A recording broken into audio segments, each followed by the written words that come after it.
ජීවිතයේ අවසානයේ ඔබට සැබවින්ම ඉතිරි වන්නේ ඔබමයි. එබැවින් ඔබේ ශක්තිය, ඔබේ සැනසීම, ඔබේ විශ්වාසය ඔබ තුළම ගොඩනගා ගන්න. දෙමාපියන්ගෙන් නිර්ලෝභීව ආදරය කරන අය ජීවිතයේ ඉතා දුර්ලභයි. ජීවිතයේ ඔබට මිනිසුන් අවශ්‍යම අවස්ථාවල බොහෝ විට ඔබට ඉන්න වෙන්නේ තනිවමයි. ඔබේ ආදරණීයයන් පවා ඔබට කාලයත් සමග සතුටන් විය හැකියි. ජීවිතයේ ඔබට ඉන්නේ ඔබ පමණයි සිතට ගන්න දෙමාපියන් වගේ ඔබටද ආදරේ නෑ කවුරුවත් මිනිසුන් විවිධයි මෙලොවේ ඔබේ හයිය ඔබම වන්න මිනිසුන් සැම ඇසුරේදී දැනට හොඳයි සියල්ලන්ම. මිනිසුන් විවිධ සිතුවිලි, විවිධ හැසිරීම් සහ විවිධ අරමුණු ඇති අයයි. එබැවින් සියල්ලන් සමග ඇසුරේදී අවබෝධයෙන් සහ ප්‍රවේශමෙන් ජීවත් වන්න. ආවෙක් තනිවයි මෙලොවට තනිවයි යන්න මෙලොවින්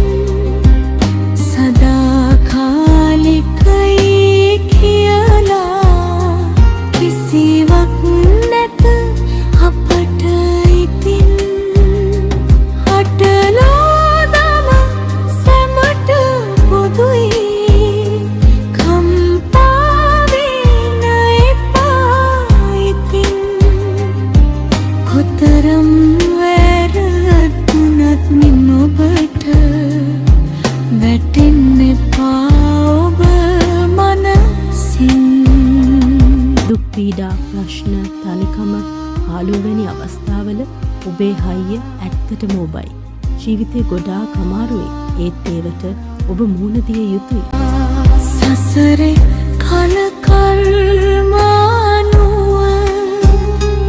ඔබට ලැබෙහි ප්‍රතිඵල සැමදා දුක නෑ මේ ලොව සතුටක් නෑ සැමදාකම ලැබු දුර්ලභ මිනිස් බවය රැස් කරගමු පින් අප සැම මනුසත්කම පතුරමු අප මෙලොවින් අප යන්නට පෙර. අපි මෙලොවට ආවේ තනිව, යන්නේද තනිවයි. සදාකාලිකව පවතින කිසිවක් මේ ලෝකේ නෑ. ඔබ මුලින්ම ඔබට ආදරය කරන්න. මොකද ඔබ කිසිදා තනි නොකර මෙලොවින් යනතෙක් ඔබ සමග සිටිය හැක්කේ ඔබට පමණයි. අටලෝ දහම සැමට පොදුයි. ඒ නිසා ජීවිතයේ දුෂ්කරතා හමුවේ විඳ වැටෙන්න එපා. කොතරම් වැරදුනත් මනසින් පරාජය නොවී ඉන්න. සසරේ කළ කර්මානුව අපි ප්‍රතිඵල ලබනවා. එහෙත් දුක සදාකාලික නොවන්නාක් මෙන්ම සතුටද සදාකාලික වන්නේ නැහැ. ලැබූ මේ දුර්ලභ මිනිස් භවය යහපත් ක්‍රියාවලින් අර්ථවත් කරගනිමු. පින් රැස් කරමු. මනුසත්කම, කරුණාව සහ ආදරය පතුරමු. මේ ලොවින් සමුගන්නා දිනට පෙර